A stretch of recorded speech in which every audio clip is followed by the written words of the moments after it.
Hey everyone, welcome back to Adobe Illustrator. My name is Annika and I will be your host today. We have the most amazing branding specialist, Tom, with us. Hey Tom, how you doing? Hi, thanks for having me. Yeah, great to be here. I'm really excited for today. We're going to be working in Adobe Illustrator, I believe. That's right. That's it. Yeah, a bit of Illustrator, maybe touch on Photoshop if we get to, things go well and we get to that side of things. Yeah, definitely. Illustrator primarily and a bit of Photoshop. Nice. Tom is going to be working on tech branding, and I'm really excited to dive into it. But before we actually do that, I want to mention that if you missed the previous stream, you can view the replay on Behance or on YouTube. We're live both on Behance and YouTube, so make sure to say hi in the chat.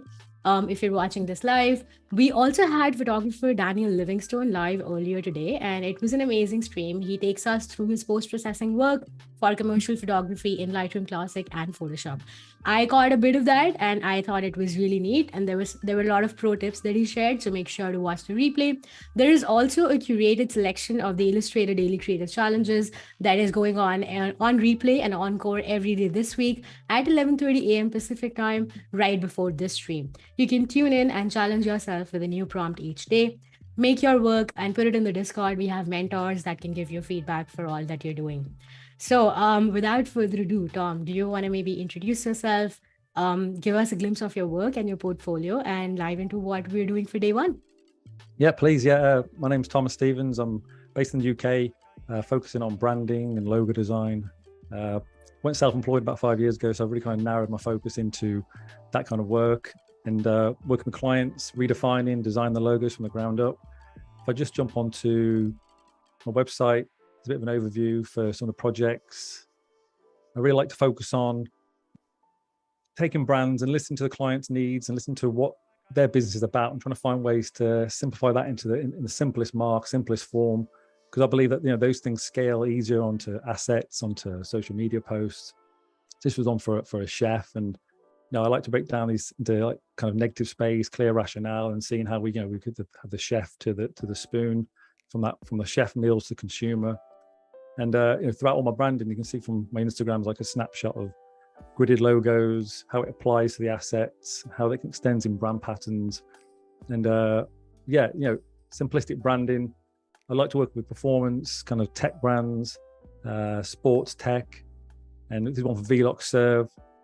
The rationale behind that was the business was, it was about their company. Vlog stood for swift and speed, so I really wanted to get that into the logo mark. So all these decisions based on the symbol come from basically what the business really represents. Then from that, we have a logo that the company can be proud of, that it does extend beautifully across other touch points. And building brands with purpose is a phrase I stand by. And human performance, this was in the negative space H, but it was about staggering the athlete forward.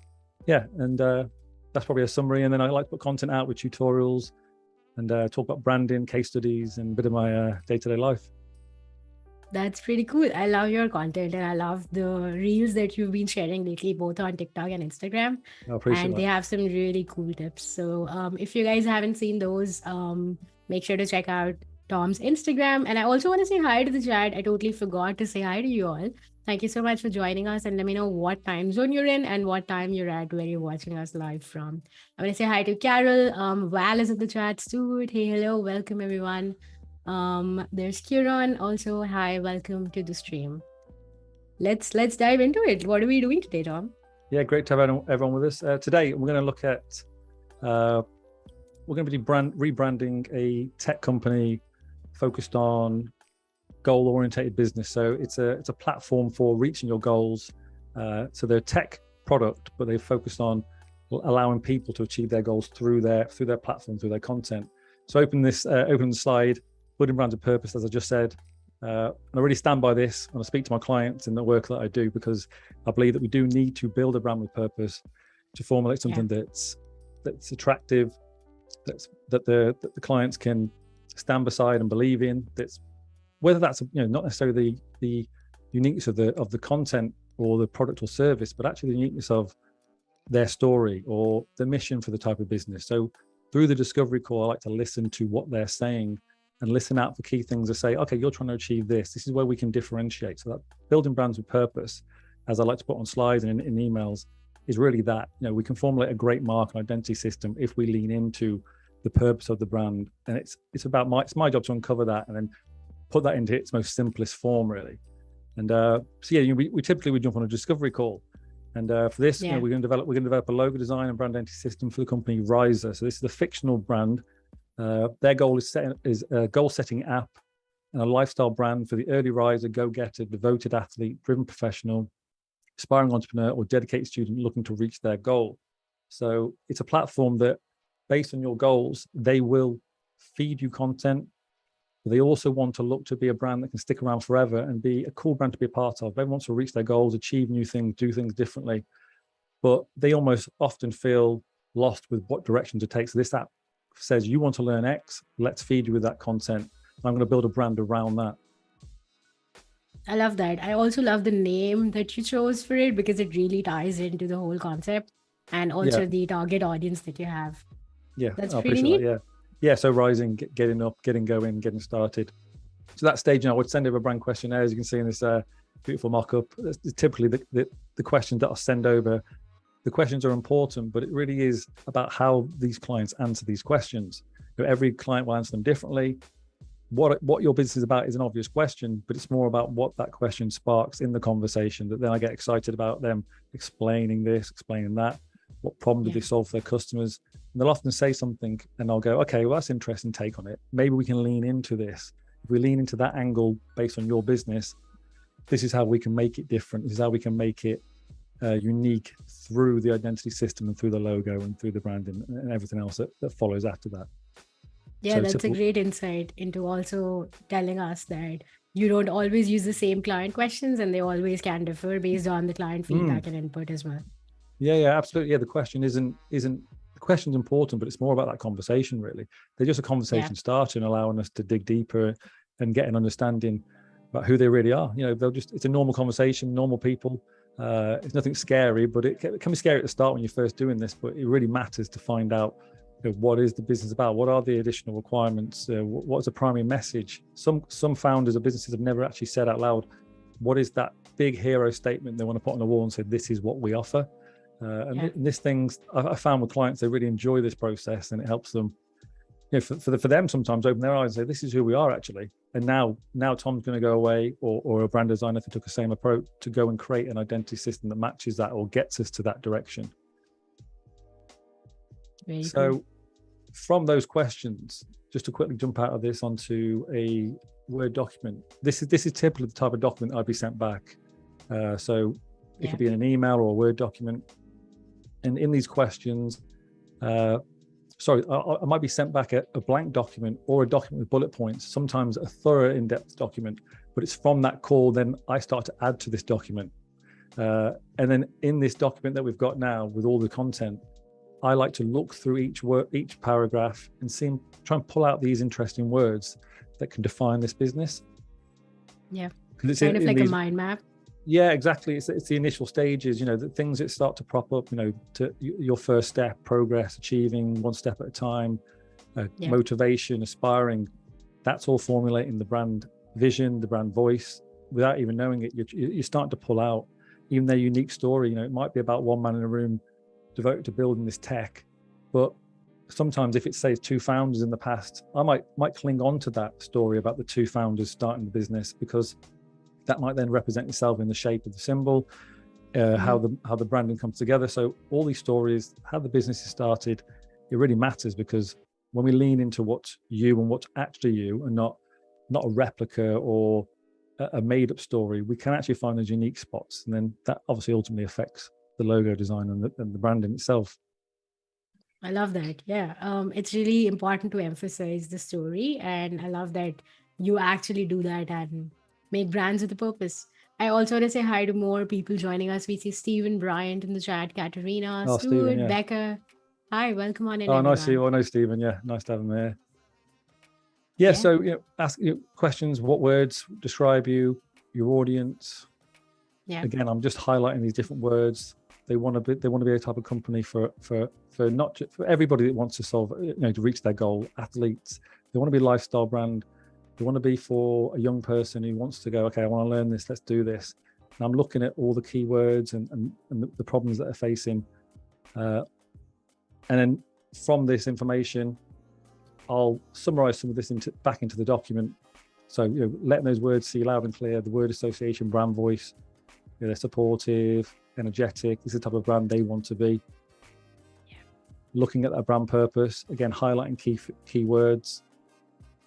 And all this now is just coming into a document where I'm understanding this business a lot more, who they want to be, how they want to be seen, the type of vocabulary they're using. And again, this is going to really formulate the identity system. And so do you always, once you're done with making this document, do you share this back with your client to make sure that everything you've formulated and everything you've put together is up to their needs? Yeah, sometimes it's more of a rough summary. So like they've sent the Word document, we'll jump on a call definitely to review this. I might come back on email and say, look, this is what we're going to do. This will definitely be something that I'll formulate into the proposal once I present the identity. So it's almost like, okay, remember, this is what is why we've got to this end result. So when I showcase the branding, they're primed before it and reminded for themselves, like, this is what Tom's understood from what we want to be and who we are, type of audience we want to attract, and that's why we've got to where we are. So it's almost like a reminder. But certainly, reverting back to this is all strengthening the direction for them and helping them understand why you made the decisions you made. And again, this is what makes the branding better long term, to actually focus in on these things, because you can pull on these when you present your work and discuss the work with the client and say, look, these are the key steps we've made to getting to this end result, the logo and identity. And then I also like to ask them, indirect or direct, what the type of businesses that are doing in your space that you see are like you or different to you, but they're often the same service. So for this, it might be Creative Live or Skillshare, because they're an educational platform. But for this business, they're very goal orientated. They want to be very trendy and for a younger market, and really focused. Their product is focused on the goal and about achieving your goal, not just educating yourself. So they're going to help with that process. So from this, trying to be a lifestyle brand, we know they want to be different, but they're also going to look at what clients, what the competitors, indirect or direct, are doing. And let's look at what you like about them, what you think's working well. And they might say they're professional, clear, but they're too formal. They're consistent. Yeah. And then I know what they're looking for as a business owner as well. Clear visual identity, consistent presence across social media. These are things that they care about. And then I can make sure that my identity, caters for those things that they're looking for. Absolutely. So how do you think you find the balance between looking at competitors and doing all the research? I know that's really, really important to do competitive research. How do you find the balance between looking at everyone's work and then not using that in your own work? Do you think that's something people usually struggle with? Yeah, it's funny you touched on that. This is actually part of my process. I avoid that stage because I ask my clients. I this is actually further down in the pitch deck. It's quite funny you said that. I actually ask my clients to say, what what brands inspire you? And sometimes it's not even related to their business, but it's just something they use day to day, because clients will think differently. They go, well, I like this client, I like this product, or I like the way they do this. And that formulates an idea. But I stay away from looking at that until I've dived into the words, I've dived into maybe indirect competitors and direct competitors, but not looking at Pinterest or Behance, because it is almost like the brain wants to find a quick way out, doesn't it? And say, like, you'll see work and that starts to flood that innovation, I find. Obviously, you might have stupid ideas. Well, they're not stupid ideas, but rough ideas. But I'd rather work those through myself, because then I can find unique ideas by not being bombarded with external things that are happening. So I always leave that phase actually till a bit later. So that's very interesting. Yeah. So this is taking those words now and formulating this word association map, starting with the main name of the business in the center, and just zooming in on this.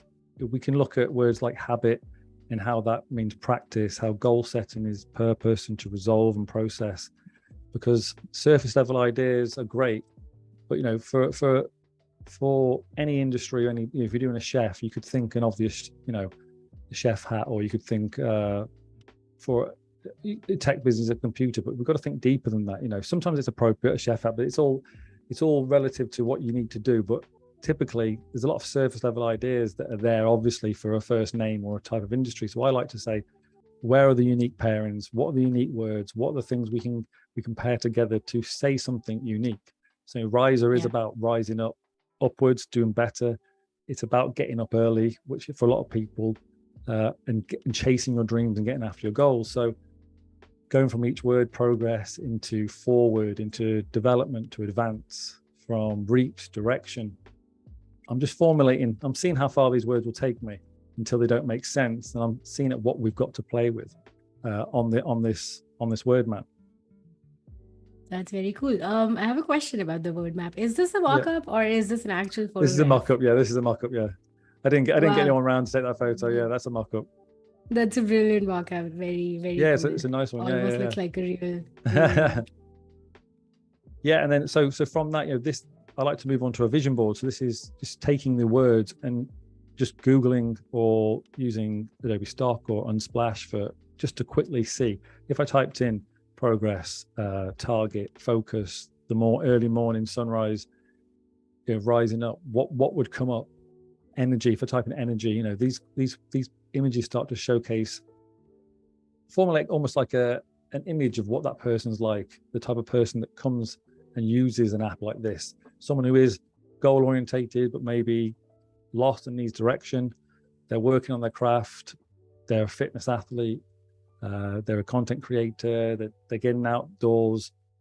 They're all images that evoke that idea of let's get after it. Let's get our goal. And for me, it's just a nice exercise to just broadly look at. Sometimes this can influence color, just to look at the visuals, the type of person. And again, we've gone from the words into visuals, and we're just moving our minds through these stages. And it's all bringing these ideas to service. Because if we talk about all this process and just said, grabbed a pen to paper and said, let's do a logo, let's do a brand, you're just going to start stabbing in the dark and not know whether this is right. This is really helping you formulate that mental picture in your head. And you start to say, okay, there's a guy there who's working. Is that down the line, could that be color tones for the brand? Is this going to matter to the person like that sat on a laptop with a hoodie? Really think about the person using that product. Early morning person, would they log on to an app like this? Would they use this app? Would they use it when they're studying? Would they wear this on their clothes? Because this brand is looking to do things long term, create that lifestyle brand. So that's what this vision board is really about. That's very cool. We had a question about mockups as well. Where do you source your mockups? So the Adobe Stock, there's Envato Elements, which is a great subscription. There's a lot of free paid sites. myfreemockups.com, I think it is. Yeah, some on Behance, actually. Some people are kind enough to put in the project and say, here's the link to the mockup. But they're fantastic. They really elevate the work. They allow your clients to see it. They allow you to showcase that work. Instead of a logo on a page, we're getting that logo in a dynamic business card or in a sketchbook here. So love that. this is Everyone's really loving the work already and what we've done. Andy Martin in the chat coming in and saying Thomas Stevens, great guy, and Stuart also saying this is the meat for a great brand design. It's all about the research. Love this. Yeah, so absolutely. That means you're on the right track. Yeah, I appreciate that. I appreciate everyone being in there and showing some support. No, it's really kind. First time live, so this is great. So from that, this is just an overview of some of the sketch work, but for me, and I've hammered this home on my social media, you don't need to be a good drawer to be a good brand designer or logo designer, because it's your ideas that will get you further, and we have the great tools.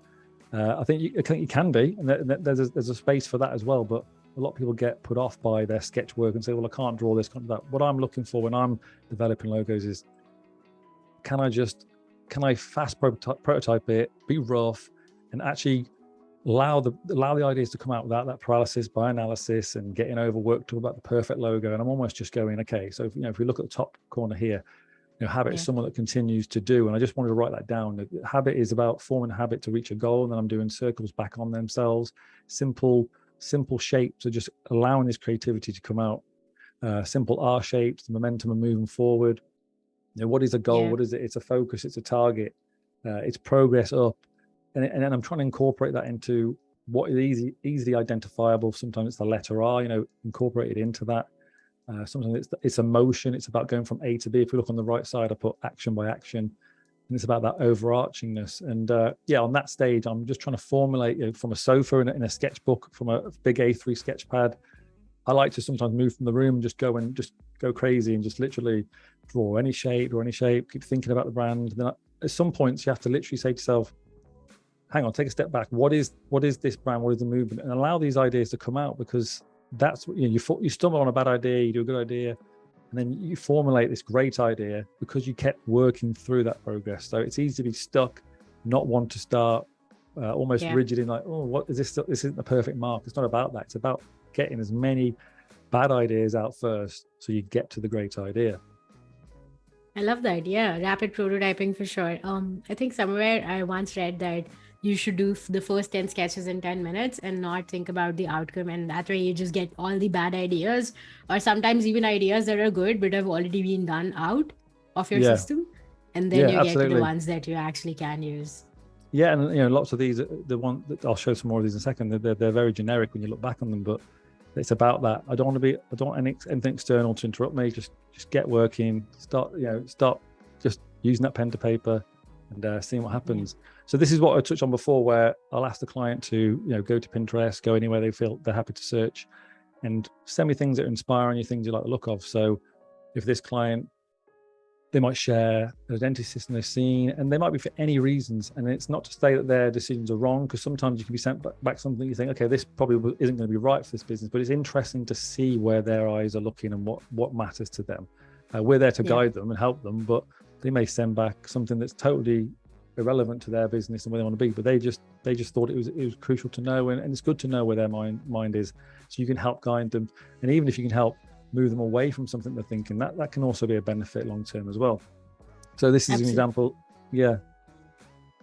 What they like or don't like, what they like and it maybe it's not right, is sometimes a good way to encourage them to go a different direction. So this is just an example of the type of stuff they might send to you. A client might send a few identities, a few JPEGs, however way they feel comfortable, and that then again is allow me to look at that at a glance and go, okay, from what they like, from my sketch work, from the vision board, from the words, I can then, and who are doing similar things but they want to do different and make a stamp in the market, we can now formulate a unique identity, a unique mark moving forward. I love that. Yeah, it's not just about the same brands when you're doing comparative research, because it's not always what you want to communicate in terms of the exact logo mark, but also the values and how it's easily identified. For example, the Nike logo that you have in here speaks to the fact that it's easily identifiable and anyone can draw it in like 5 seconds. Absolutely. And so that's actually what they want from the logo. I once had a client, a tech brand actually, and I asked them the same question and they told me that they love McDonald's. And I was like, yeah, exactly. That makes sense, because you see it anywhere and you can recognize it within a few seconds. So that's actually what they want. Yeah, absolutely. A lot of time you get clients and they're like Apple, because it's a leading brand, it's doing well, and obviously they must be doing something right. So they're basically asking you, saying, well, this is doing something right. Can we do something similar like that? Yeah. So that's almost the process leading up to when I move into Illustrator now. So we're going to launch that now.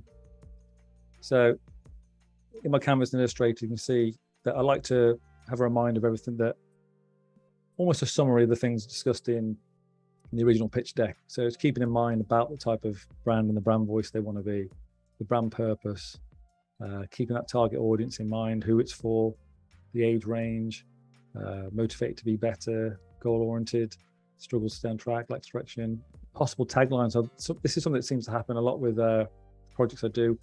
They'll say something about the business, then I kind of formulate in my head like a nice catchy tagline to go with it.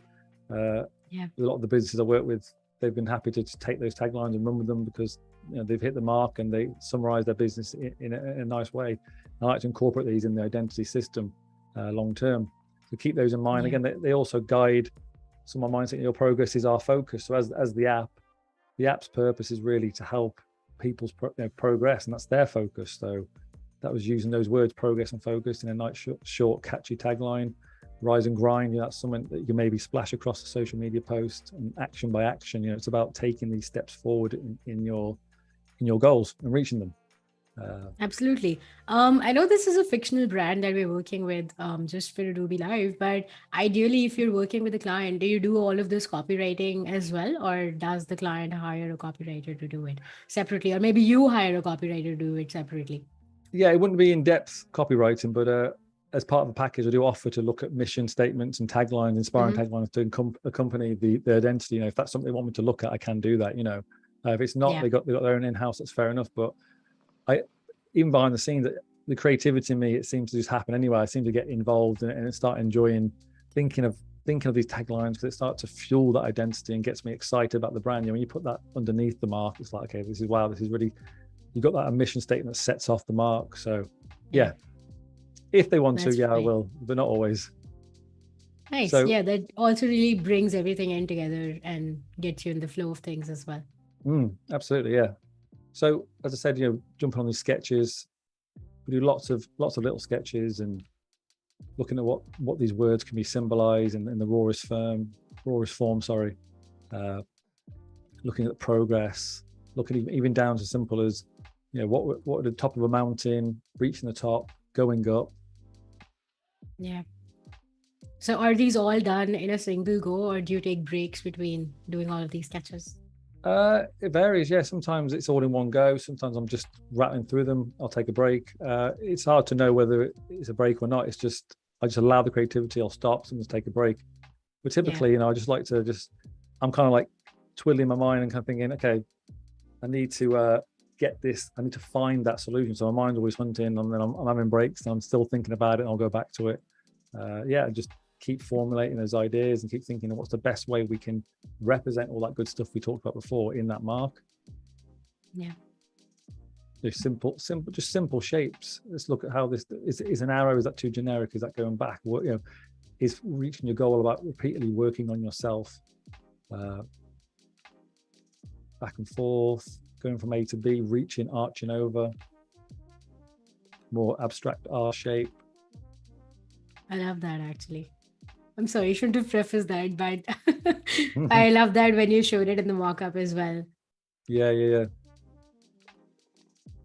Very cool. How do you know when to stop, or you found the one? And how many sketches do you ever show your clients any of these sketches, or do you come up with like one or two versions of these in Illustrator and Yeah, then show them? I don't tend to show the sketch work. I do try and keep their focus on one identity and one logo and say, look, this is going deep, and this is backed by clear rationales. Hopefully you can see that this is where we're going. If there are any reservations and they want to do tweaks, we can do that. But ultimately it's like depth over width. I don't provide 3 logos. I provide one identity that they can guarantee is going to work. I think sometimes I found the past clients are almost A, B, and C, and they don't know which route to take. And sometimes, the one approach is the solution, and you're almost doing a solution that's not as effective. That's what I found over the time. You put your heart and soul into each product, into each design, but is one more favorable? And I'd rather just give them the one that I think is going to work, and that I believe it's going to work, than maybe one that's not going to work as well. So moving on to the sketches up here. You'll start to formulate this R-shaped symbol, more dynamic, more sports, playing around with that again. Looking at the R goes round, and the R symbol for riser, but then also it's about progress and building on top of who you are and reaching that end goal. So I like to circle some of these logos that I'm being drawn towards. And even going back to the rawest letter forms, rise and shine, rise and grind, the direction of moving up towards your goals, the R shape. Yeah, all this is just allowing these ideas to flow out and get me as close to the right idea. It's so insightful to see all of this process, because I feel like when we're showing this to the client, or even just like thinking about it or talking about it on a daily basis, we don't actually show every single sketch. And I love that we're seeing more than 50 sketches here, which is the actual process of logo design. That's it. Yeah, just keep sketching, allow those ideas to come out, and keep referring back to your brief, and keep referring to, and keep thinking about the fundamental things about where is this logo going to be seen, how is it going to be applied, because a pretty mark's good, but actually is it going to work? So it's got to work for the client. They've got to be excited by it based on the rationale. It's got to work on social media posts. It's got to work on clothing. It's got to actually evoke a message. It's got to be able to in a second say, look at this and go, okay, that means this certain market or this certain energy that you're trying to portray. And so many broad spectrum of marks, but not all marks work for all brands. You know, one would more for like a craft beer would be a total different emblem, wouldn't it, compared to a minimalistic mark that you may see on a tech brand. So these things really matter to focus on. And as a designer, leaning into what is your strength. So there's so many great logo designers out there doing different types of logo designs for companies as well. Find one that maybe is more tailored towards yours. It's interesting, and I just enjoy trying to see what's the simplest form we can create to say the biggest message, basically. I love that about your work as well, that it's very geometric, which actually brings me to Stuart's question in the chat. Stuart asks, does Tom find that an idea or a form appears when he's doing something else, like maybe a mundane activity like brushing your teeth? They find that the ideas appear in those moments for them. I do find that the idea doesn't come to me, but I do find that coming away for an hour, 100%, I'll come back and it's like I'm a different person looking back at the design. It's so strange. And it's the cliche thing about going away from your desk and getting away, but you just can't believe the difference. It's like you come back and you go, I don't understand how I was seeing it this way. I didn't see this other pathway before, just from taking was this me who created this me creating? It's just because I think we get so focused looking in at the design all day. It's tunnel vision. And I think the brain just defaults into saying, I've seen enough, I'm going to shut down, basically. So 100% take these breaks, and that's why if you have a good enough process and you give yourself enough time, going to sleep, waking up, you'll push forward on that brand. You'll go to sleep, wake up, you'll push forward on the brand. These projects take over weeks, and you always see something new in a better way the next day from that. So 100%. Moving on from the sketches then. So, I found what it is in these sketches that is working for me and what's not working. So what I like to do is then almost do a slightly more refined version of the logo, and I use some detail pens and rulers, and just kind of not overly grid this out, but look, do I actually believe in this mark could then translate onto social media? So onto Illustrator when we're building this. So I like to write around this and annotate this to remind myself, okay, what am I saying here? And for me, I'm saying this, I think using that letter R for a company, once people get knowing of that company and using the company, they can see that and instantly go, okay, that's Riser, because then they can recall it, they can remember why it works, why they love it, and they can stamp it on other things and instantly identify with that's Riser, and that's the brand I know and love, and that's the one I work with, like many brands. And then how do we then celebrate what it is, the main purpose? And through looking at all the words, the main structure of everybody's goal is literally that first step, that moving forward. So what I was thinking, obviously, my sketches is this almost leap forward, momentum of moving forward, this almost abstract leg stepping forward, taking action. This then creates a lifestyle brand. It's an attractive brand. It's dynamic. It has that letter R, but obviously it's subtle. And this is where I'm starting to get excited about the brand, because I'm starting in my head to say, okay, this is a brand mark now that I could see working on a lifestyle brand. I could see working on an app icon on a phone. I could imagine this starting up and drawing around it. That's that energy element that the company wants to be, an energetic brand, an energy brand, a young brand that can stick around forever, that can be timeless because it's simplistic. It can be timeless. And then hopefully it can scale up. It can scale down very small. So I'm just writing around these things, first step, moving forward. That's the abstractness of it. It's all leaning that way. It's moving towards somewhere, progressing towards a goal. They're taking action, they're springing forward. So a lot of people are looking, if they're using this app in the real world, they're looking to finally get going and get moving. So for me to have something that was more static and grounded and upright would be doing a disservice, because this is about get going. Let's move forward. Let's accelerate that goal and that progress. So that's what I'm trying to say in this mark. It's not decisions for the sake of it, much like you would see in Nike. There's a reason why there's a swoosh, because it's about the energy, about getting there. The simplicity with Apple. It's about that simple symbol that you can see, associate with. And it says 1,000 things when you look at it, unknowingly to you. You get by formulating this way, the user's going to end up feeling a certain way about the brand because you've took the time to do this. Absolutely. Yeah. I love that you're explaining everything so much in depth, and everyone in the chat is also saying the same.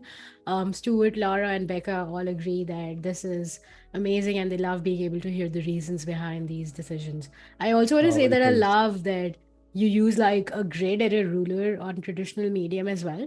Because Yeah. sometimes when we sketch out ideas, they don't actually translate to Illustrator, and then you end up Mm. getting disappointed. Um, so did you ever start with like not doing this on paper and then get disappointed and then use this in your workflow? Is that how you made this process? Absolutely. My process is completely has evolved over the years, and yeah, I'd Yeah. rush an idea in there, and you'd look back on Illustrator and go, "Why does this look, awful? This is Yeah. not what I had in my mind on paper." Yeah. And maybe my process definitely got more thorough. It's probably because I didn't do all the great stuff that we talked about back there, uh, but yeah, when you formulate that and you create a loose grid and a structure using a ruler and a pencil, I still, for me, sometimes getting on a page allows that. Again, it's just allowing that creativity to fall out and not be restricted by the products. Like Illustrator is not restrictive, but I mean from a Yep. creative idea stage. Now, some people may be all Illustrator, that's fine, but you got to see what Yeah. works for you. There's some great logo designer that might use pure Illustrator, but for me, I find even I'm a big note taker. I've got a notepad on my desk. I'm always writing notes.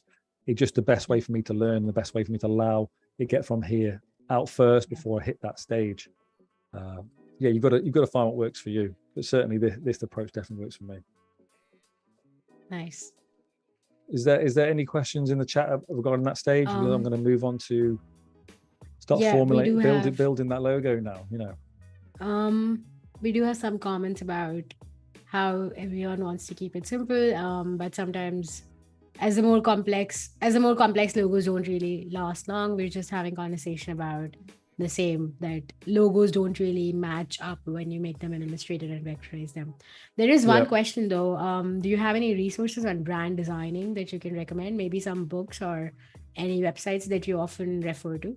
yeah. Love logo design. Love's good with David Array. I think his books are great. Oh And yeah. yeah, brand identity. They're just brilliant. I think they're just he's the goat of those books. I think those two books, brand identity. Yeah. David Array, I think his name is.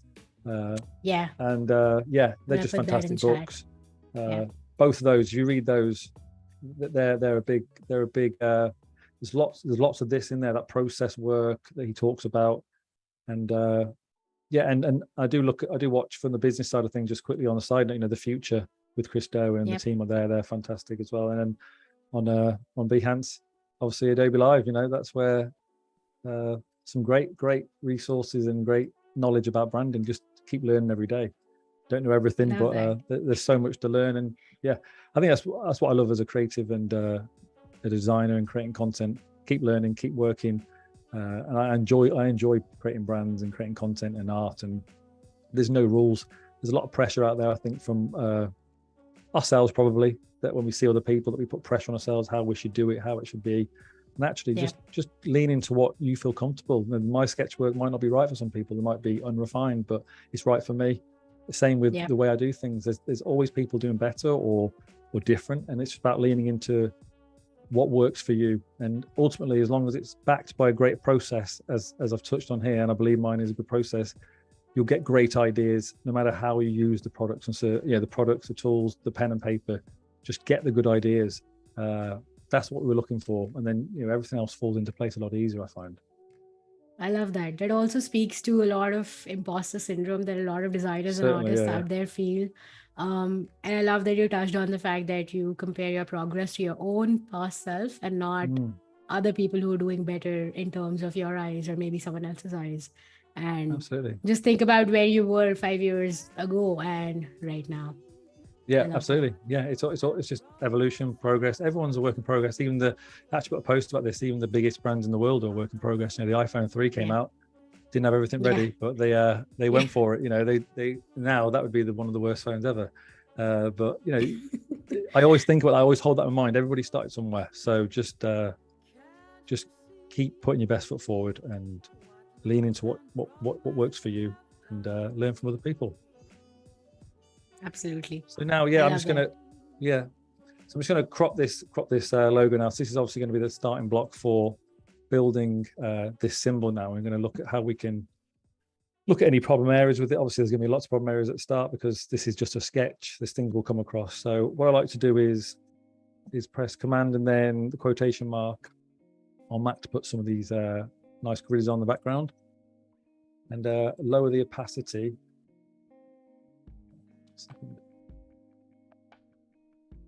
Yeah, we're about 40 minutes into the stream. So if you're watching Fantastic. both on Behance or YouTube and have any questions, feel free to put them in chat.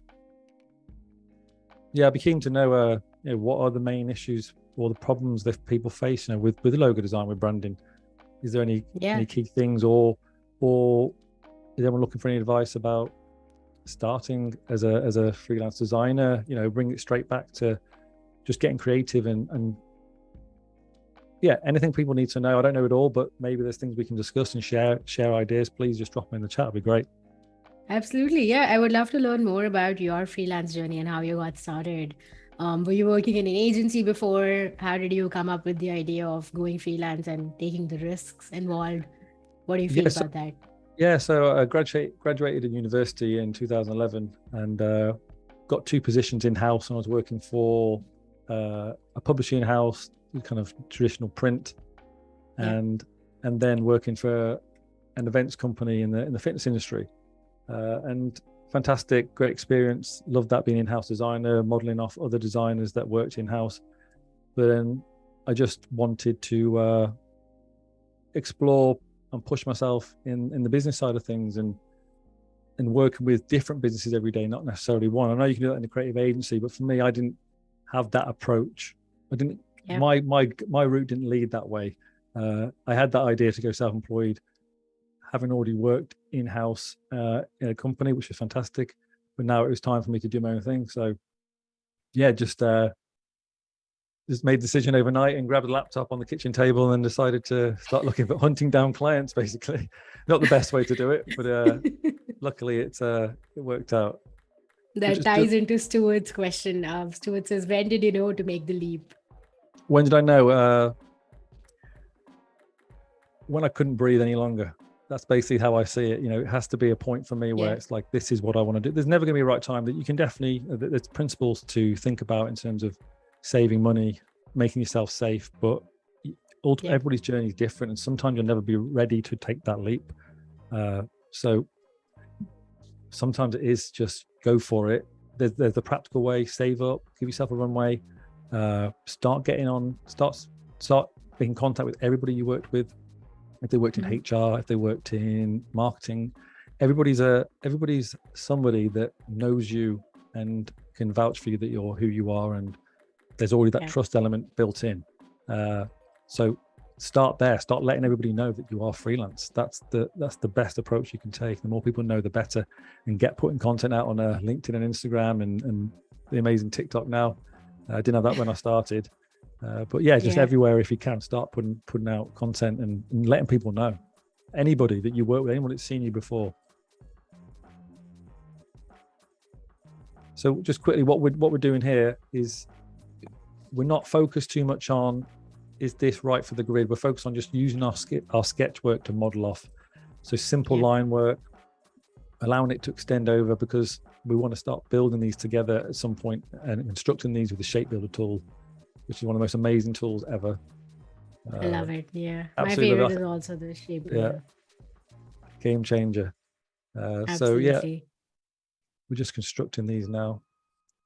Nice. I know we always chat about what issues they face. Stuart in the chat says keeping clients with the right direction of and vision of the brand is something that can always be an issue for them. Keeping them focused on the right direction. Yeah. Again, I think it's you've got to provide the reasons behind that. Maybe you are already. I'm not saying you're not, but maybe you need to go more in depth. If you're facing those problems, really consider what can you do more to elevate the branding and make it appealing to them.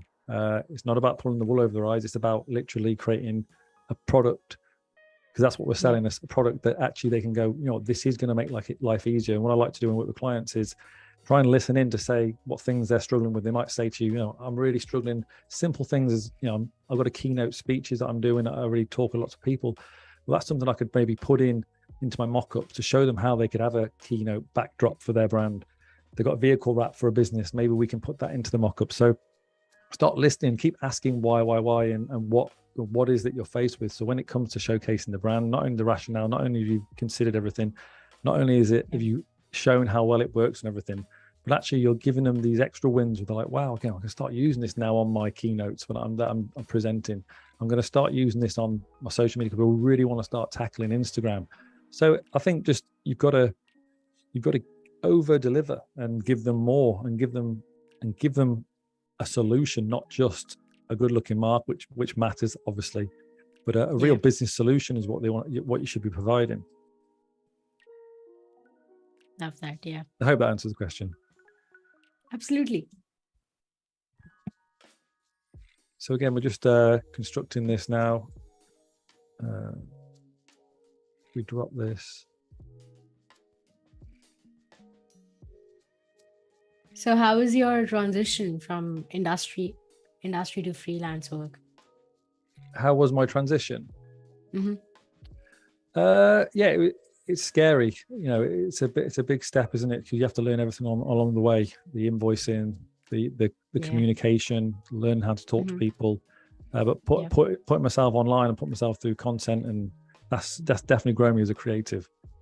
Constantly learning, but actually pushing myself to do content, even putting a post out, even for a lot of people who've never produced content or put their work out there, it's very daunting. I remember putting the first social post out there and I was practically shaking, worrying about someone seeing this piece of work or putting myself out there. I wouldn't share anything, you know, I didn't want the judgment of others, but that putting that out there, letting people come back and celebrate it and give constructive criticism has built the confidence, and you just grow every day. Yeah. I love that we're really nitpicking into everything and open to share your journey, and I really respect that. Yeah, and brilliant, and lean into your passion projects. You know, you don't have to be a designer that just designs. You know, you can be a designer that designs the things you really love. So just quit. You know, any you know, if you just get out, if you want to do movie posters, do movie posters. If you want to get out and then do branding for a type of sport you like, start today and start creating the work that you want to hopefully be hired for. You know. So I'm just going to quickly go over this quickly once more. So once we highlight everything and we grab the shape builder tool, you can see how it starts to highlight certain panels, so we can see what we want and what we don't want of the logo. So we can press down the option key and that cuts away anything. We can remove that, or we can bring things together. So this is constructing that unique shape. For anyone that's new to this, a lot of people might be, well, you know, a lot of brand design logos, I'm sure, use this, but for those that are new to it, it's a fantastic tool. Yeah. So do you ever keep copies of the grid that you created, or do you just go with it? Sometimes, yeah. I'll look at it. I like to do things in like 100 miles an hour first. So I go straight into it and go, okay, that doesn't work. Go all the way back. And then only a few steps forward, because I find sometimes if I slow myself down, I can overanalyze things. Yeah. So I'm almost in the process of doing things. I'm almost figuring things out myself and going, okay, that does work. Okay, that's great. But certainly, you made a good point there. Absolutely. You know, if you're worried about losing those things, because at this stage, this isn't important to me in my process, because this is just using a sketch. There's a lot of refinement. So I should have made that clear that this is just me aligning to the sketch. I'm not really bothered about how this is lined out, because this isn't going to be a logo that I'm concerned about touching after. If you are in that stage where you construct it and you are unsure, definitely, you know, Annika said the right thing there. It's save one. You don't want to lose it. But for me, I just want to get that shape out of this sketch. So back in the shape builder tool, you know, connect it. I'm going to move on. I know I'm going to move on to a different phase now, which really builds this up, a second layer of that grid. So, you know, it's a simplistic mark, but it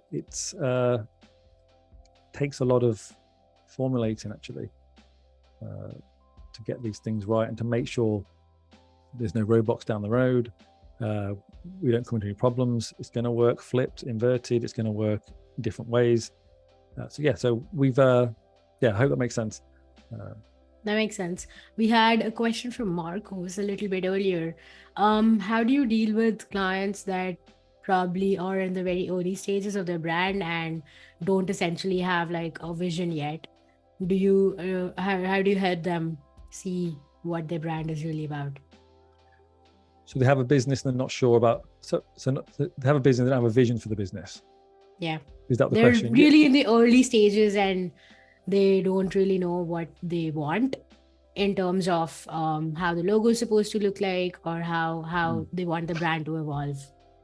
Yeah, well, that's great. Blank canvas. You've got to guide Yeah. them. I'm just going to quickly say that I'm going to go to view, and then outline mode. This is a great way of just working with these anchors now and getting detailed view.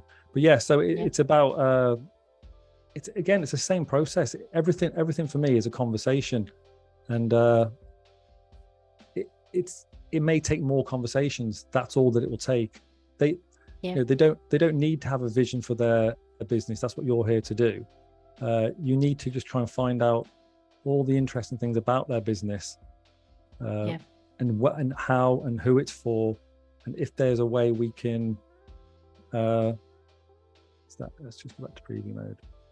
And if there's a way to put those into the marks into the identity system.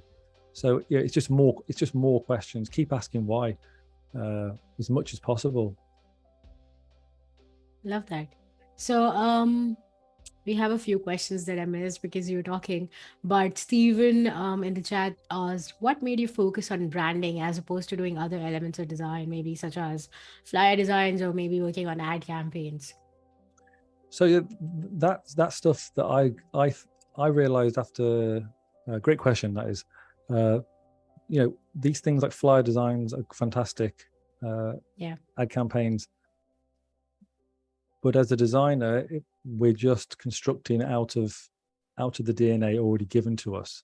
So if we can formulate identity systems and create new logos, we can influence and have better, providing we know our process and believe in our work, which we should, we can have better success in those other touch points. So these flyers and campaigns, they're there to do a job, but if the branding's wrong, where it's not having the same message and tone of voice, then they're going to fall flat. They're just going to be another flyer on the floor, So I wanted to get to a position where I was helping clients have a better vision, have more control of that vision, and then allowing that to go into my work thereafter.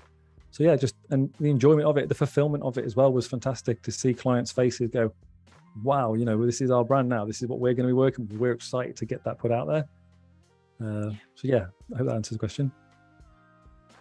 Yeah. So here, what I'm again, grids shouldn't dictate, and you shouldn't let geometry dictate your design, but it should certainly be something you should explore if you're building simplistic designs, and allow it to see how far it can take you. And I like to, everything in a logo for me, it should be relationship based. So like, what's the relationship to one angle to the other angle? So if we look at this mark here, this angle goes across here, this angle now isn't aligned with that. So what I like to do is drag a copy of that across. So we need to remove, so what we found there a problem quickly was a small anchor in the corner of that. So we delete that one and grab the direct tool and then angle that across there. Then already now this is more dynamic, it's more in sync, it's more pleasing on the eye than before, where we have like two angles that aren't working parallel with each other. Nice. I see what you mean now by refining it and making your grid now and making it work for you. Yeah, and and creating that synergy between all the angles. Yeah. So there's another anchor there that I missed. In the design, you have to go in, just remove these, angle this across.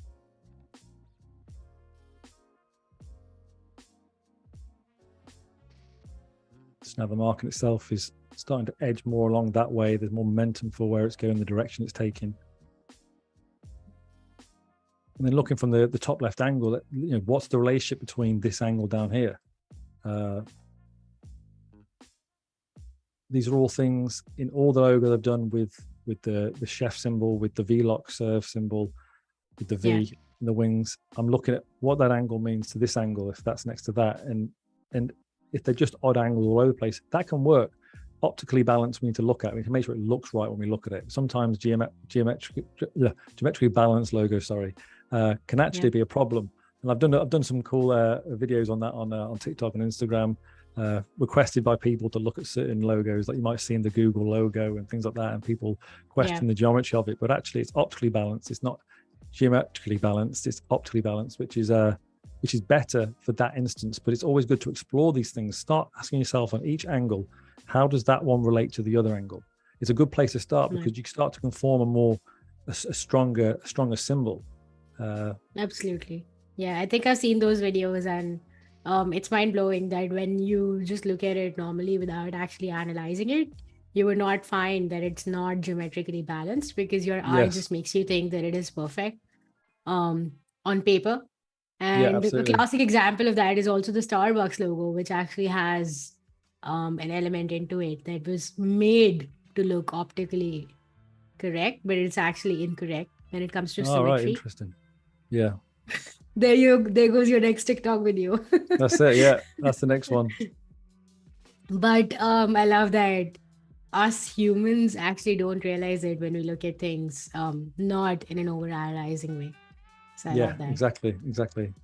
Yeah, so if we look at the line parallel here, so horizontally across here from that, where the arrow kind of meets, I want to create some consistency with that. So I'm bringing this one down and leveling it onto that point.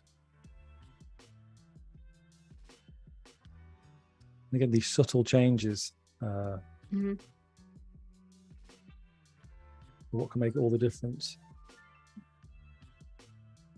Becca, on the other hand, says she keeps everything in her Illustrator file and it gets crazy sometimes. Yeah, I totally feel that. Everything outside the artboard. That's it. So yeah, we're just checking these angles again. We're just moving them along. It's tedious work. Yeah. But it's fulfilling work because you know that you're creating something that's going to be right for the mark. So now these angles, are all aligned to each other. We've got some relationship between the top left corner and the bottom right corner. So we'll just bring this out for a second so we can get a clearer view of this and maybe move the grid.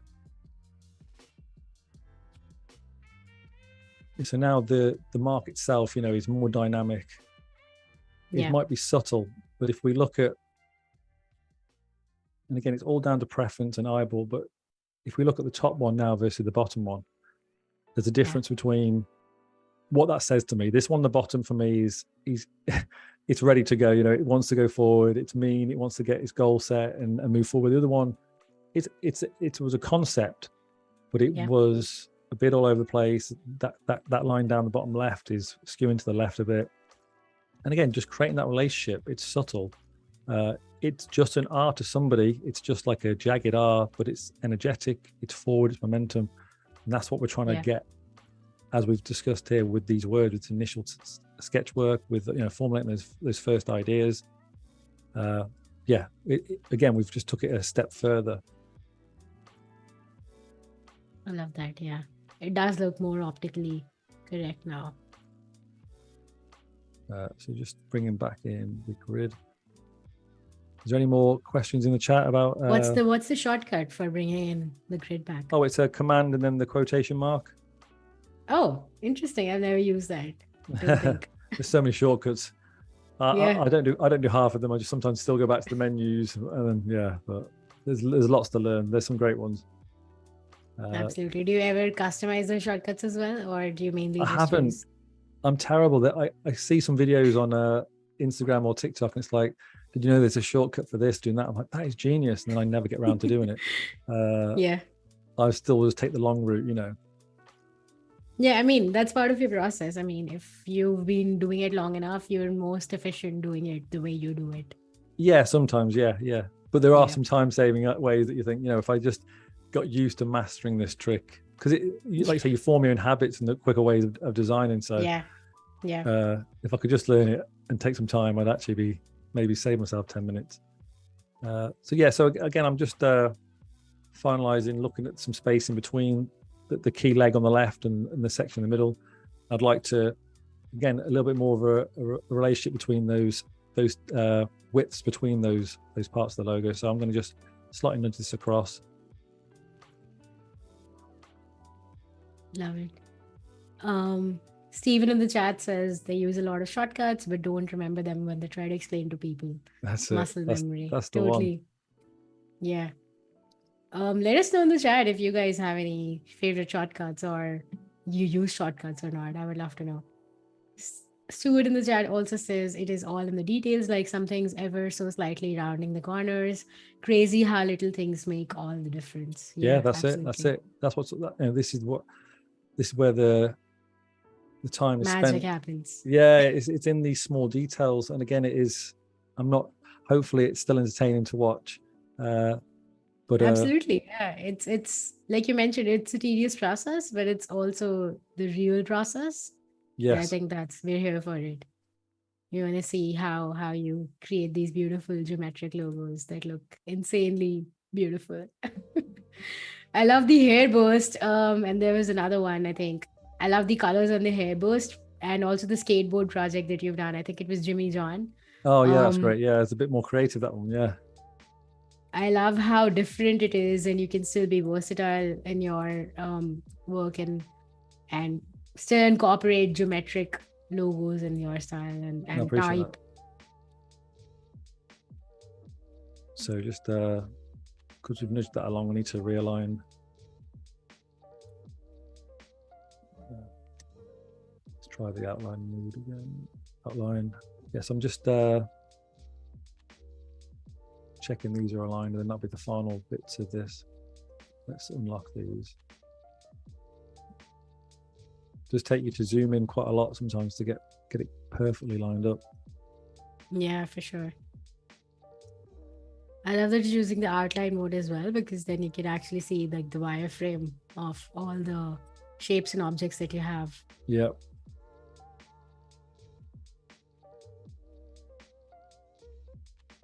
Steven in the chat says they can at least remember Shift M for the shape builder tool. Yeah. The other day I was talking to someone and I totally forgot what the shortcut was for it. I'm like, why don't you use the shape builder? And it just flew off of my head.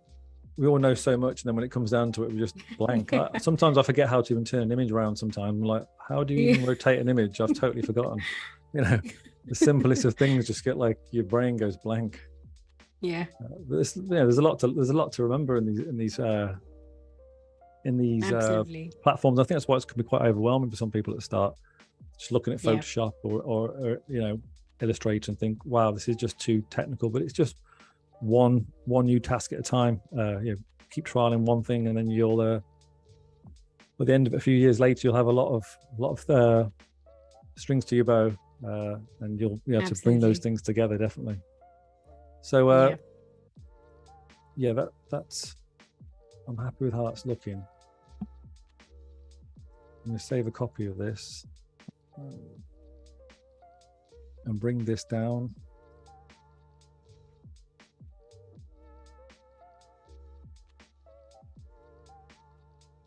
So at what point in your design process do you start adding color?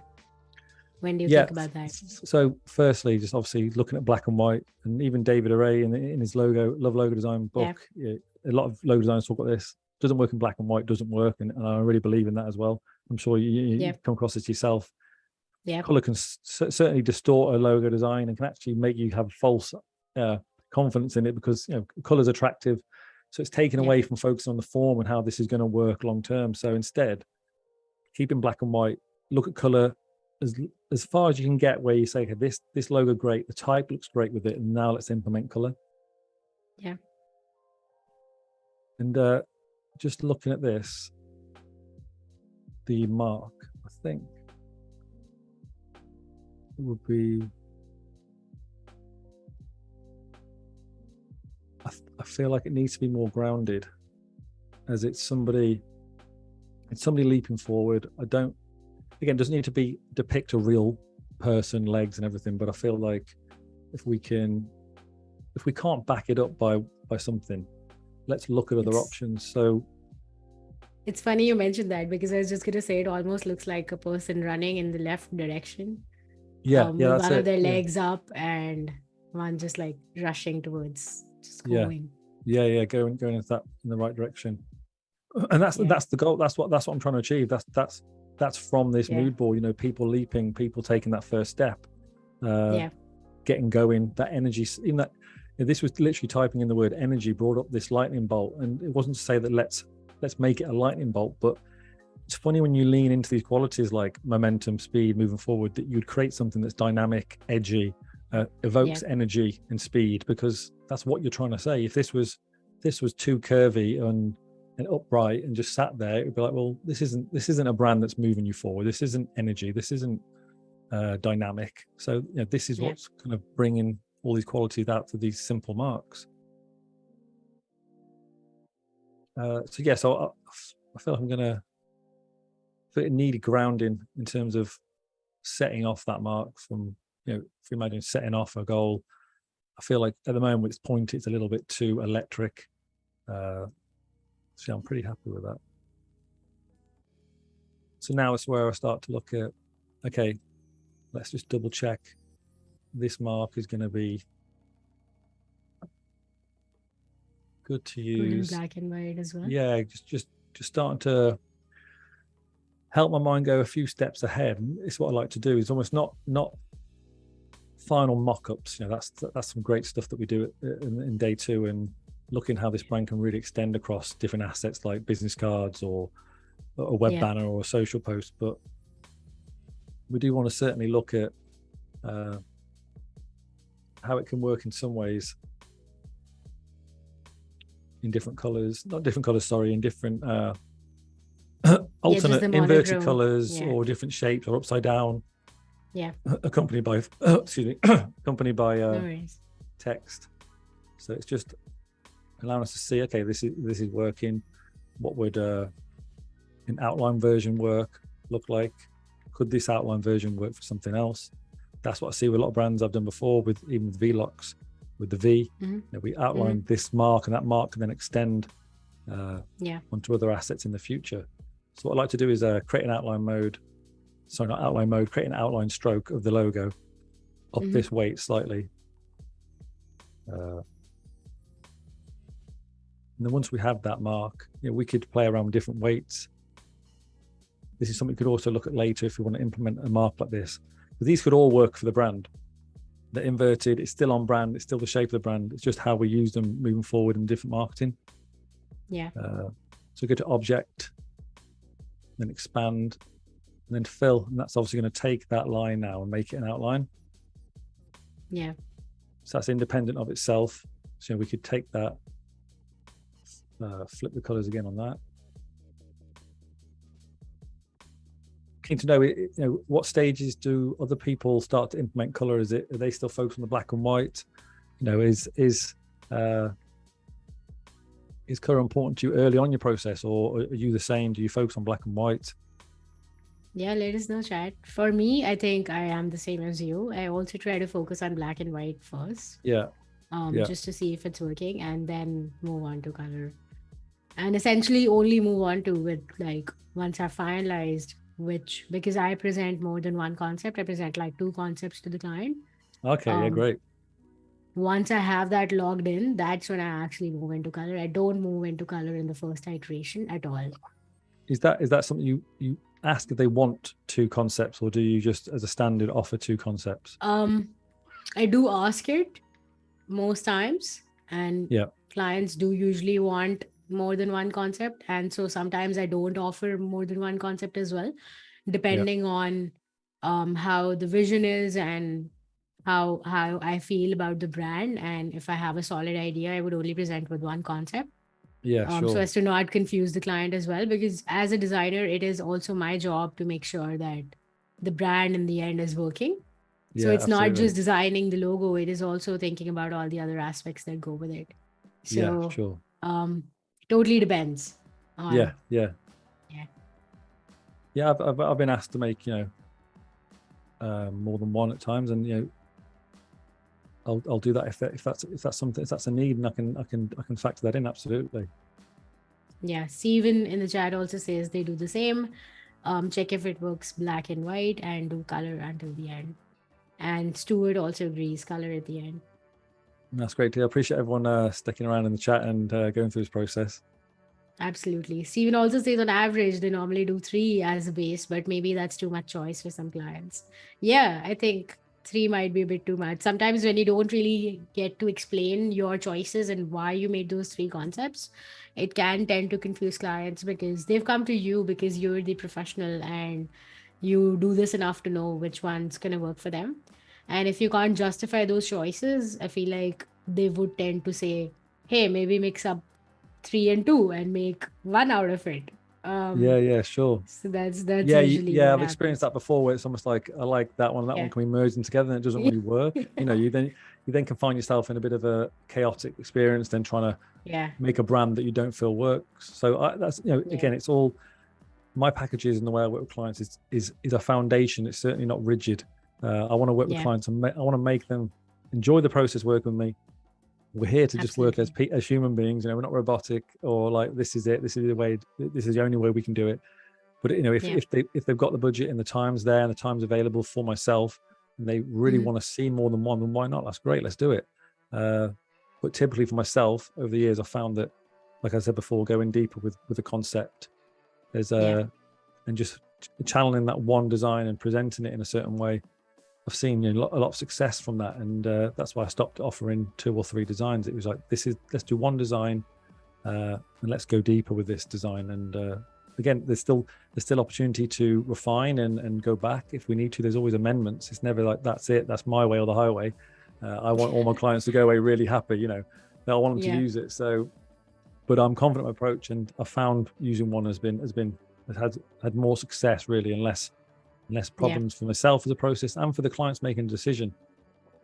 Absolutely. So coming back to it's not set in stone when you show them the first iteration. How do you handle the changes and revisions that the clients ask you? How does Uh, that process look like? yeah, so working with anybody that comes back with questions or changes, I do try and, again, it's a conversation. Let's revert back to, okay, well, how does this serve the brief? And that's a Yeah. question I think can be missed sometimes, and we can say, okay, let's change it. Let's just change it. But it's not about challenging your client. We're working with each other. We're not working against the client. Yeah. It can feel personal because you've done the work, but you have to put yourself aside and say, we're here to do a job. We want them to be happy with the design. So always revert back to, okay, that's great. I'm listening to this. I'm hearing that there's this change or this color that you considering, even down to things like the aesthetics of the brand. Well, how does it serve?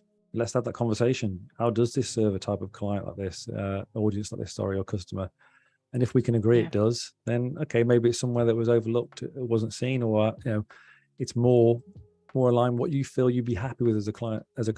And at the end of the day, it's their brand, they have to be happy with it. So it's no good doing the greatest rationale and the logo if they don't like it themselves.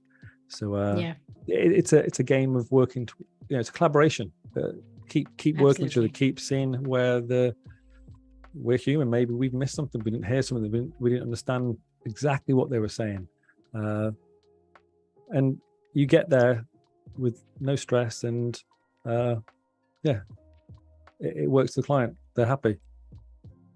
Love that. And I love that meanwhile you just so easily created a pattern out of it as well. Yeah, I'm trying to answer the question and focus on this, but what I've done here is this is a brand pattern, but an early stage. It's not necessarily the final one I might use or I might do, but again, I just want to twist that logo upside down. I found that as an exercise, instead of just sitting there turning the logo upside down and just kind of almost not giving me anything apart from just it's upside down, I say to myself, well, what's a good exercise here now to say, okay, can we get excited about this?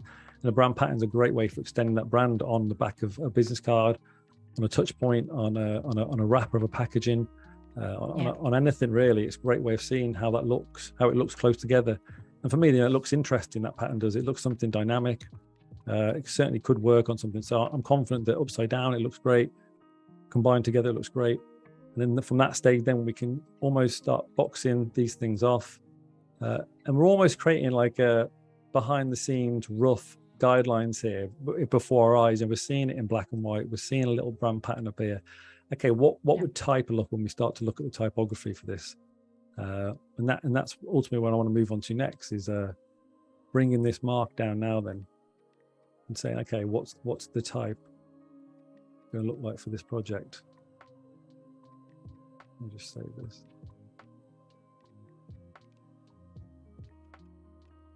I love that. Yeah. Becca in this chat also had a question with the Yes, same please. idea about what about clients that want a bunch of ideas to choose from. I ran into that a lot. I think we touched on that a little bit already when you mentioned that you do think about that and also incorporate it in your process if the clients really want it. But Yeah, happy yeah, to yeah. add on to if you have anything else. Just again, as I repeat, say, just work with your clients. If that's something they need, then let's work towards it. Just be human and let's just chat it out. And let's say, maybe it's about you saying, well, look, I have a process like this. They're not aware of the way that you work, and through your case studies or your personal projects, you can reassure that they don't need another option if that's something you want to. You're confident that's the way you want to work as a designer. Just communicate, over communicate. Nothing's just, again, these processes of should you have 3 logos or 2, it's so unique to yourself. There's not a one size fits all. There's so many creative designers and brand designers doing it in 1,000 ways, really. There's an overall kind of way we work. We all work in Illustrator, we're all looking at fonts, we're all creating grids, or we're using textures, but ultimately, lean into your way, talk to the client, help them, guide them, and just hopefully come to an agreement that everybody's happy with. Yeah, that's perfect. Great advice. So for now, I'm literally just throwing type into this now and asking myself, okay, what do these all mean in relation to the mark? Yeah.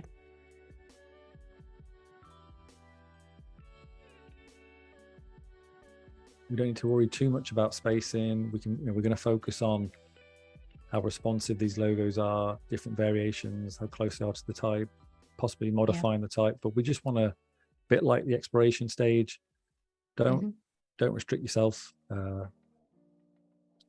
and just keep looking through from your gut instinct how you feel about the mark, and then always reverting back to the document you had from your client. Just to the time check now, we have about 40 minutes left in the stream. Brilliant. Love that. I love that you're also making variations and seeing and not caring about how they're spaced and how everything looks in the end. I think that speaks to what you mentioned earlier about it kind of slows you down when you really start over analyzing things. Yeah, you have to let go. I found that letting go of just anything is everything. To be honest, even with this stream going live today with yourself, it's nerve-wracking, but actually just go with it and enjoy it. And accidents can happen. You can make errors. You can choose the wrong font. You can say the wrong thing, but just keep putting things out there and just allow the creativity to come out, allow your voice to come out. In whatever work you do, I just go for it and don't overthink it, because you might see something.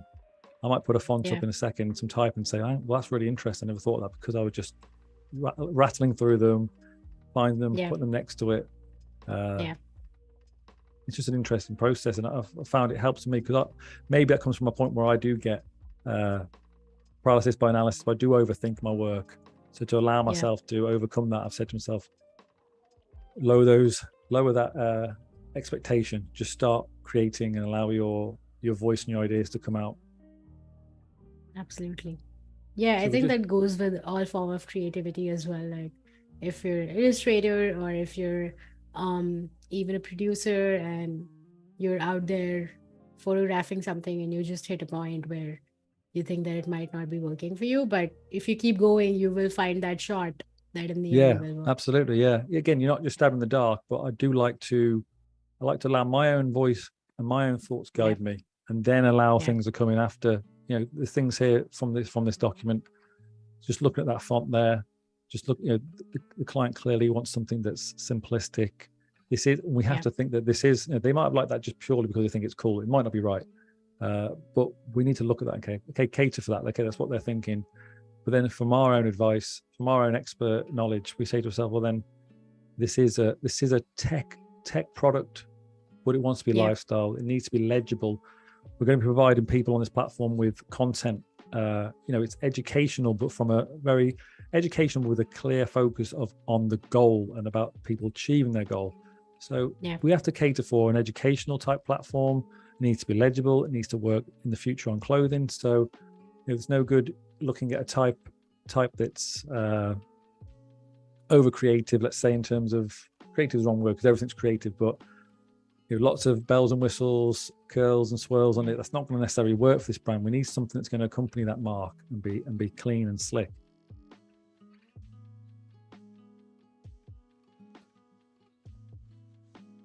I love that. Stuart in the chat saying middle font is nice. I think they mean the third one from top in the first column.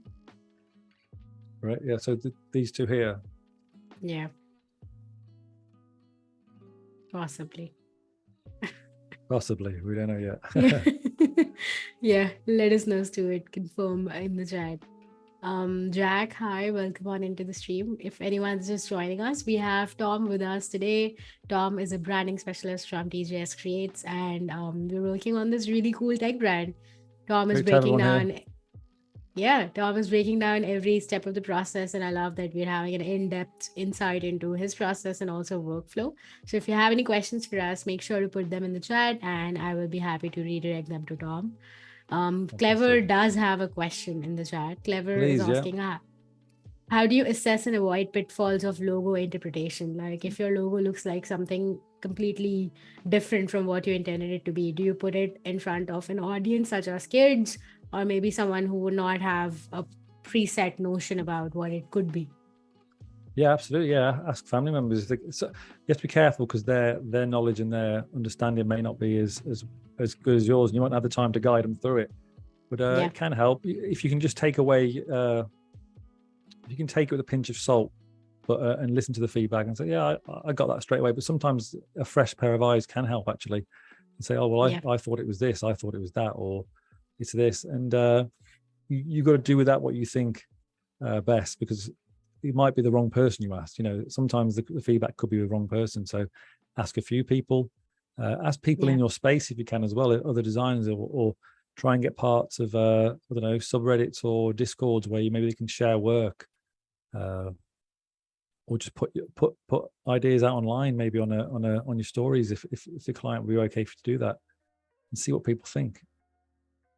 Absolutely. So do you have like a creative that you riff off ideas off of, or something like that when you're struggling with something like this? I haven't done that in the past. I've got family members that we speak to sometimes, and they'll chime in and help out with what they think the logos, if the logos work or not. Typically I'm on my own. I'm working remotely on my own, so it's all up to me to basically decide whether it's right or wrong.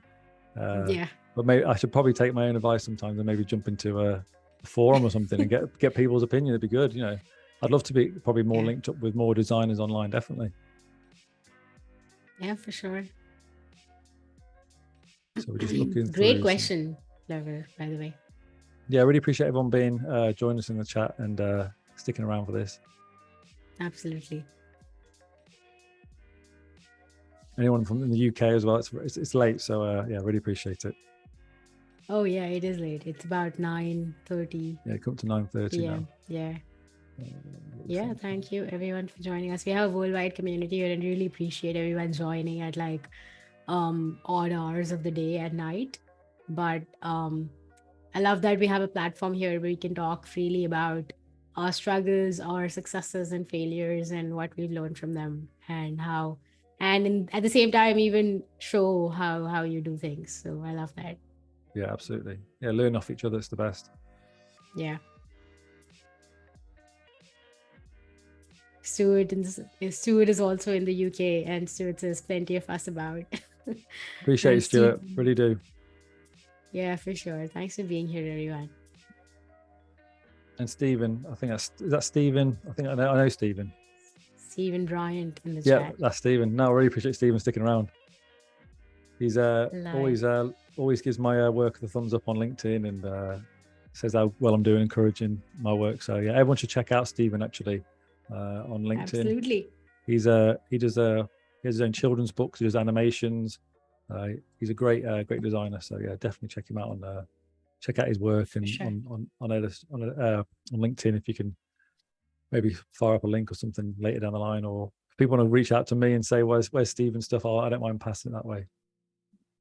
For sure. Yeah. There's Make sure to great look at children's books. Steven's work.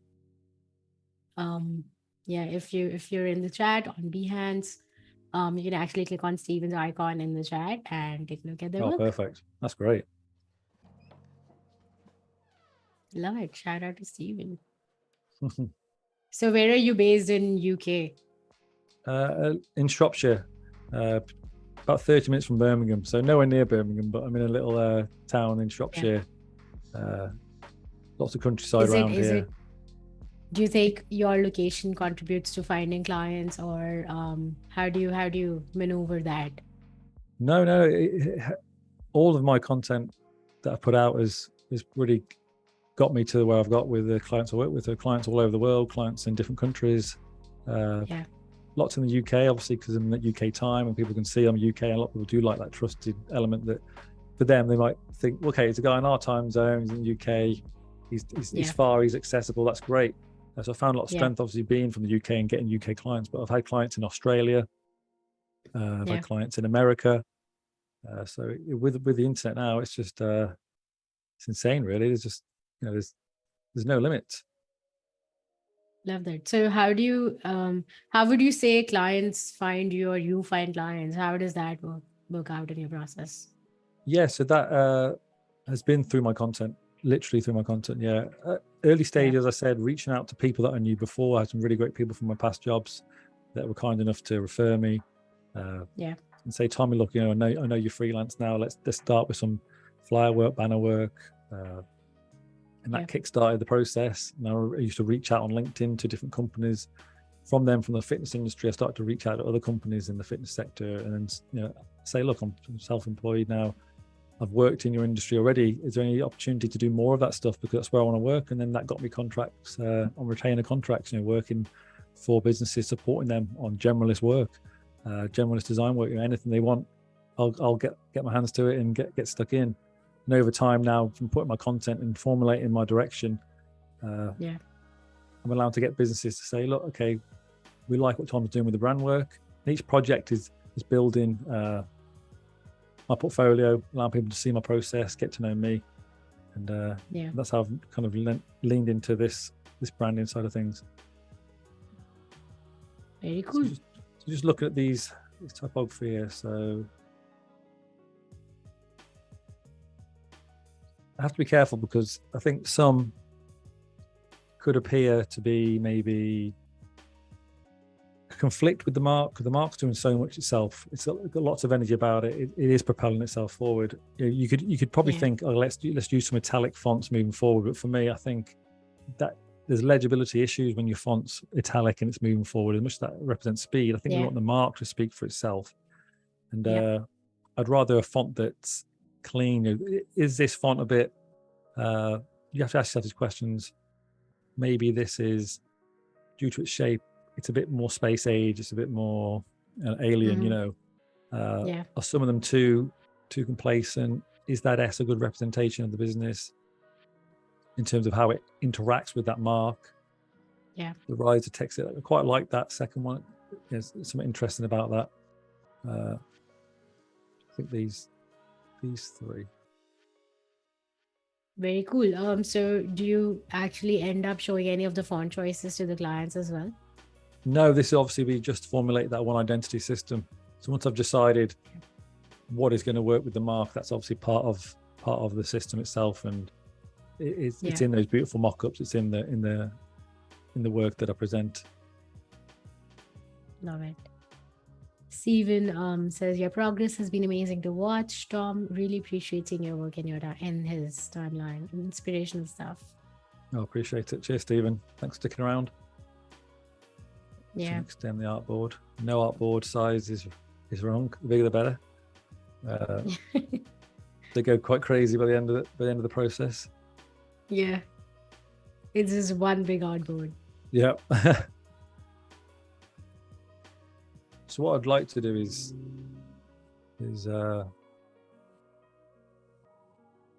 implement maybe testing some of this, modifying the font in line with that. Let's move back to Illustrator. It's very fascinating that you tend to go back to the drawing board and go to what inspired you in the vision board and the mood board, and then come back to your design. Yeah, absolutely. Because that kind of ties into the whole process and you don't lose direction, which I really, really appreciate. Yeah, it's easy to lose the direction, isn't it? Yeah. And get lost in the creativity about what we're doing here and what we're actually trying to achieve. Absolutely. Stuart in the chat is really liking the second one, and the font choices, and Val and Corey both like the one at the bottom of the second row. I'm not sure what that is because we've moved This one quite here. a bit. I want to say yes. Yeah, that's Armada. And then we've got Blender Pro. Yeah. Thank you for sharing that. Yeah, those are the fonts that Tom is using if you guys want to use them sometime in your designs as well. We have about 25 minutes left in the stream. Brilliant. So anyone joining us, hi and welcome to the stream. And Val says, no, that was not it. So yeah, my mistake. I just read that message after a while and it's just gone now. I'm sure we'll pick the right one though. Yeah.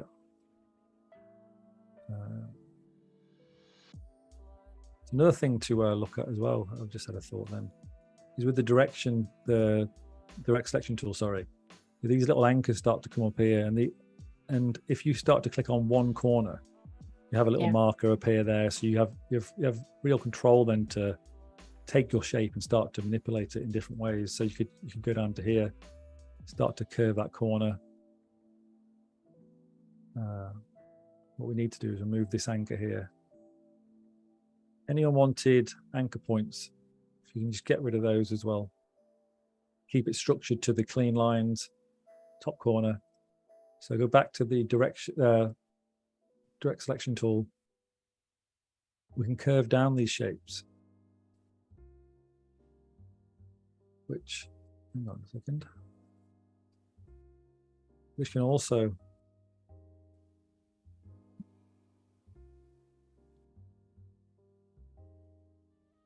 influence the look and feel of the mark.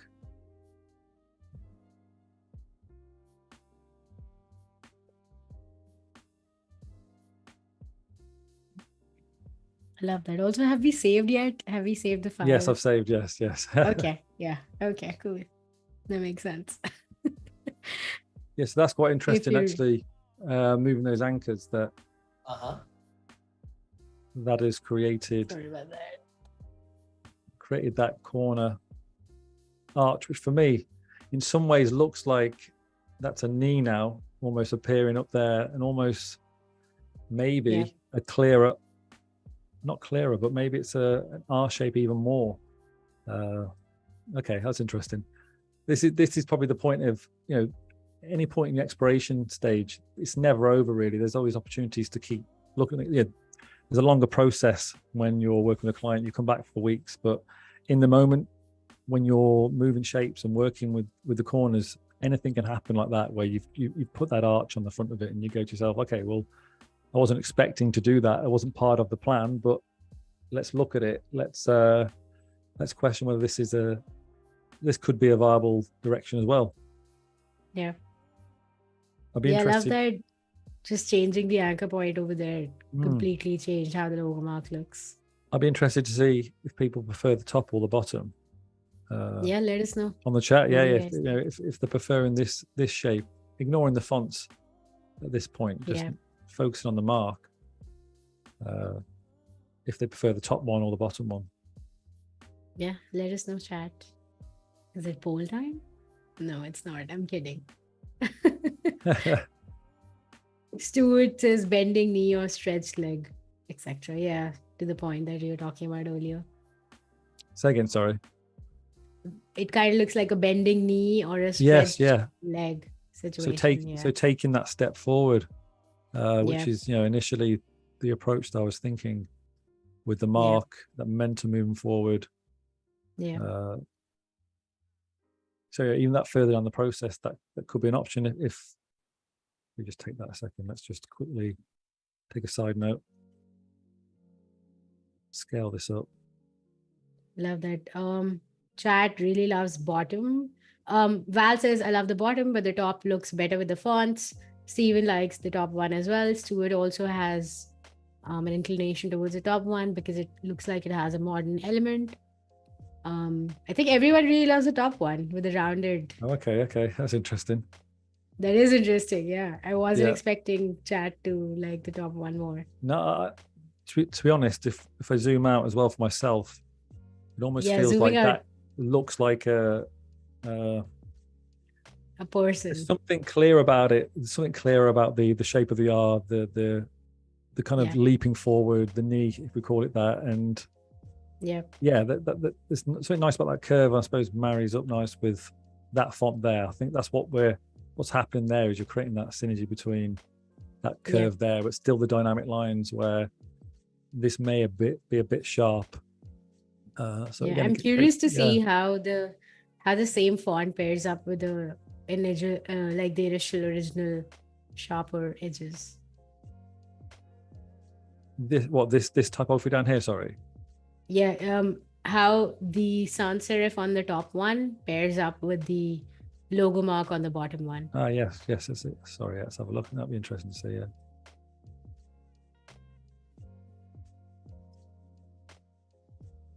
Funny how that's working. Still like the top one better. I also like the top one better. Yeah, I do as well. If I pull that away from it a second, I just feel like it looks, like it comes together more. I just feel like Yeah. that's so sharp actually that this little nudge on the corner. There we go. A fluke edit, but this is what happens. It's not a fluke. It's part of the process. Absolutely. Yeah. It is. Yeah. Go ahead, please. Yeah. No, carry on. That's fine. I was just saying that it is the fact where we're not geometrically aligning and optically aligning stuff. Say again, sorry. I'm just saying that this is the part where not everything is perfect in like on paper. Yes, exactly. Yeah, exactly. Yeah. Optically aligned. Yeah. And just keep testing and trialing and looking what works, what doesn't. Nothing's ever finished. Nothing's ever finished. We can always dive back in and absolutely.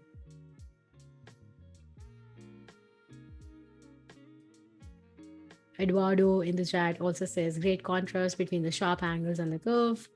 And Joseph also prefers the rounded one at the top. Love that. Thank you, chat, for telling us what you think. Yeah. Yeah, I feel like it's just taking it, and if you look at that at the top now, I think it's just smarting everything up, if that's the best way to look at it. Everything's still geometrically lined in terms of the lines go together, and it's still moving forward. It feels like it's leaping forward, and that bit of curve has just kind of calmed it down a notch. I think it was a bit angry when it was just the sharp corners. So again, this is the process, and the wonderful thing about building brands and building logos.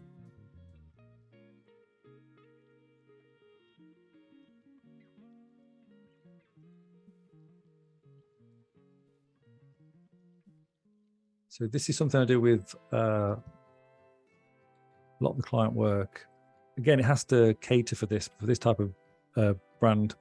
Today on this stream, I wanted to lean into a type of brand I would like to do. Of course, these are the type of businesses I'd love to brand for: the tech, the simplistic, the minimal.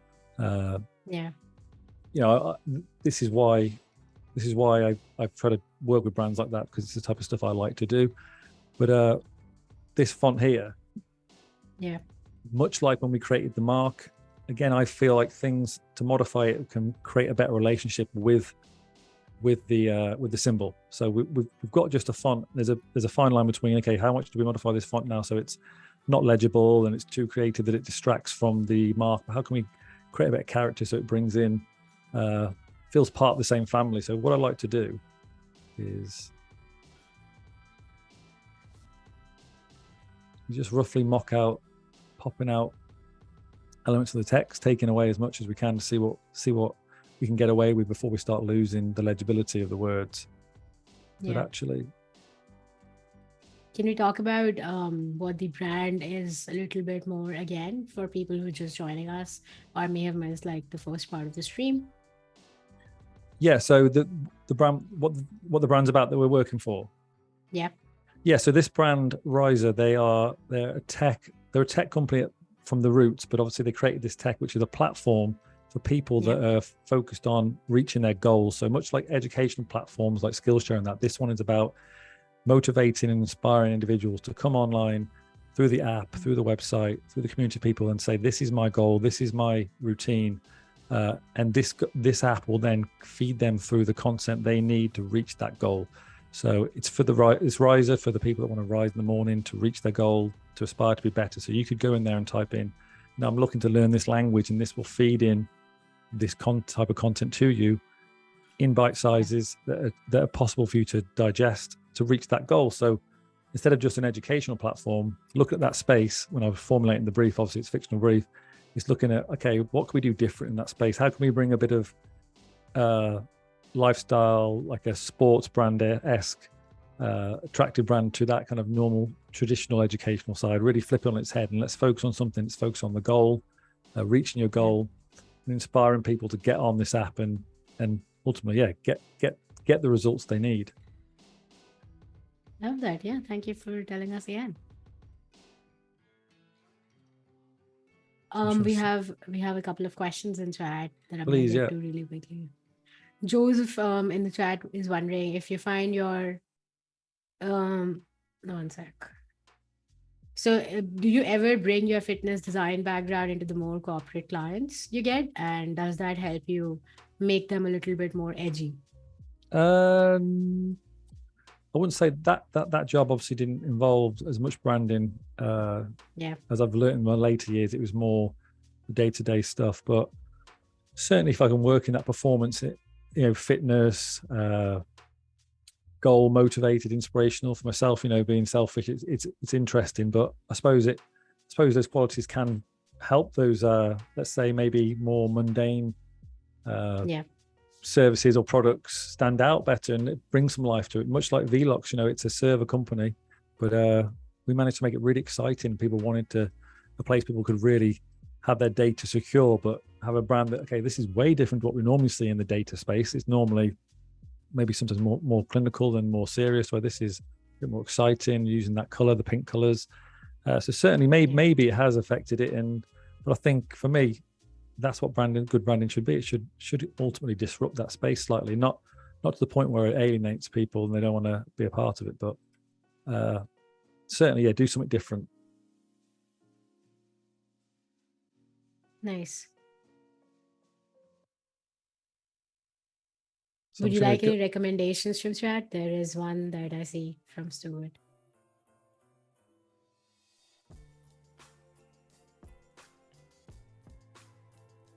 So what I'm doing here now is looking at ways we can bring in some of those angles to the lettering. Yeah. So it's lining it up with the corner, selecting, getting the shape builder tool. That's a very cool way to bring in the brand language as well into the type. Yeah, so just it has to be careful, and you might have to pull back and decide, okay, this is too much now. But for me, we've got an angle on the side of that now. We've got the curve in the R itself, so it almost is speaking the same language as the shape itself. Yeah. I'm trying to find that sweet spot between legibility and keeping it exciting. I love that now that you know that this is something that you want to be like a stopping point, you already have like a copy saved down below as well. Yeah. Yeah, I love that. So I know we talked about it being something similar to Skillshare and like having a platform on that topic. Do you ever use any of those educational sites like LinkedIn Learning or Skillshare perhaps? Have I in the past? Yeah. Yeah, I haven't actually. A lot of my stuff I've I've learned off YouTube and free resources and following people online. It's something the future. I looked at a few resources there, kind of some downloads, which is a great site for anyone who's wants to learn about the business of creativity and freelance. But in terms of learning the tools, YouTube has just been fantastic. Look at people on Behance, they're willing to share everything. Just look at the free resources. There's so much out there to learn from. So I'll just pick it up, learn on the go, and learn as much as you can with the content that's out there. But it's certainly something I want to look at how can I take things further. There's some really in-depth courses into so much stuff on, that we could all be learning. So certainly in the future, definitely. Love that. Yeah, I hope that answers your question, Stephen.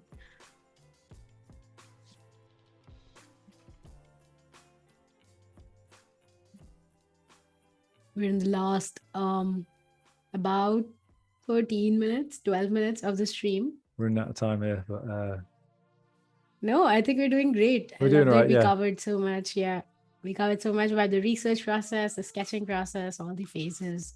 I love that we incorporate all the questions, and you're also designing live. So I know, I don't know how you're doing it. It's a first for me. I've never designed and talked at the camera and at the same time. So I don't think this is the first stream. It doesn't seem like it. You're doing great. Oh, fantastic. Thank you. And thanks for being a great host as well. You've been brilliant. Oh, for sure. I appreciate that. Yeah. I love that everyone in the chat is also really conversing with us and being part of the conversation. I think that's what it's all about in the end. And Absolutely. We've been talking that all throughout the stream, that it's all about talking and communicating and putting your work out there. So I guess this does tie into the whole idea of the stream as well. Absolutely. So ungrouping these, we can obviously replicate this for the end.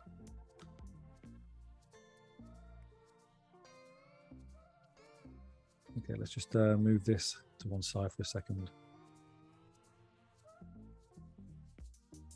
Yeah, keep that copy out of there.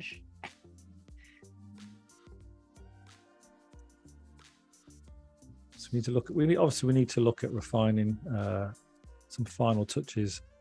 Whether we do that at the start of the next stream, but the day two, there really is going to be let's see in this brand in action now and how we can bring it to life. And this is just a mark and some text on a page right now. It's taken a lot of constructing, but now we're happy with that. We're going to, then on the next stream, really look at, okay, how is this going to extend across different assets? How's it going to work on social? What are the techniques of creating color palettes? There's a cool technique I can show on the next stream about color palettes. Please, guys, if you've enjoyed this, come back for the next one where it's the good stuff. Well, the even better stuff. And seeing it all singing and dancing, techniques Absolutely. Of getting color, all the good stuff. So, and using mock-ups, some cool tricks around that, and how I like to methods I use in terms of how I like to future-proof these brands that I create. And there's a cool method I can show on the next stream. That's what I've got prepared for day two. We're just going to quickly. Val has a really quick question, which is also great.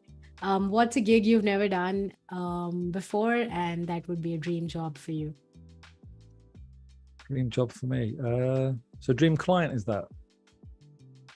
Maybe dream client, dream project, perhaps both. Dream job, dream client. It's a tough one. That is.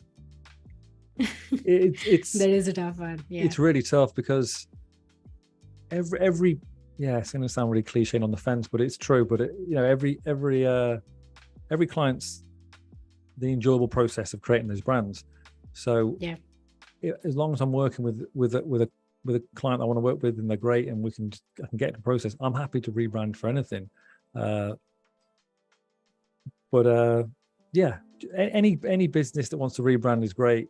Dream clients, I haven't really thought about myself. Maybe I'm not going to really rebrand someone like Nike or the big companies, but certainly it would be great to work with some big names and big companies like that. I've worked with some along the way, but the big names are always great to get a step indoors and see what it's like behind under the hood, at these places. in terms of the actual task and the job, I just love working with all business owners, big and small, and just seeing their faces after we create an identity that they can go, can't believe this is my brand. This is what's going to be on our hoodies and our t-shirts. You know, this could be on a side of a shoe or something, and they can get really excited about it. And it's just great. I really enjoy it. I never thought I'd be showing rough sketches and the side-by-side process. So for me today, actually doing this, I might be showing more of this on my own content actually. So it's been great. I've really enjoyed it. I love that. Yeah, that is beautiful to hear. If you guys have any more last minute questions, let us know. We have about 5 minutes left in the stream. Everyone's really appreciating your process and saying that we're doing great. Such a professional. Dreaming is hard. I love that. Thank you so much, Chad. You've been great today. And I have loved seeing all of the process, to be honest. It's very insightful. And getting to know and learn from your process has been tremendously helpful as well for me. Oh, that's great.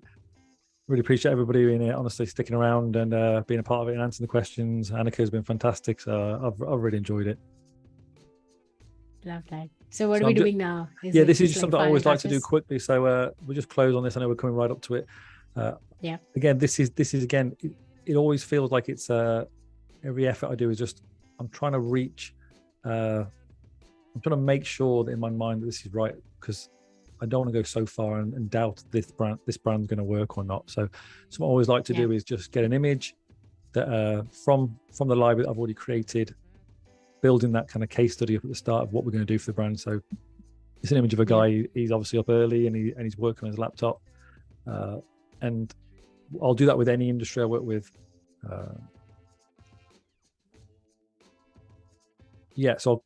Sorry, I'm trying to talk and then design at the same time. No worries. I think why not just wrap up now and show us what you did on day one in a really quick 2-minute walkthrough, and tell us what we're going to do tomorrow. Okay, fantastic. Yeah, that's great.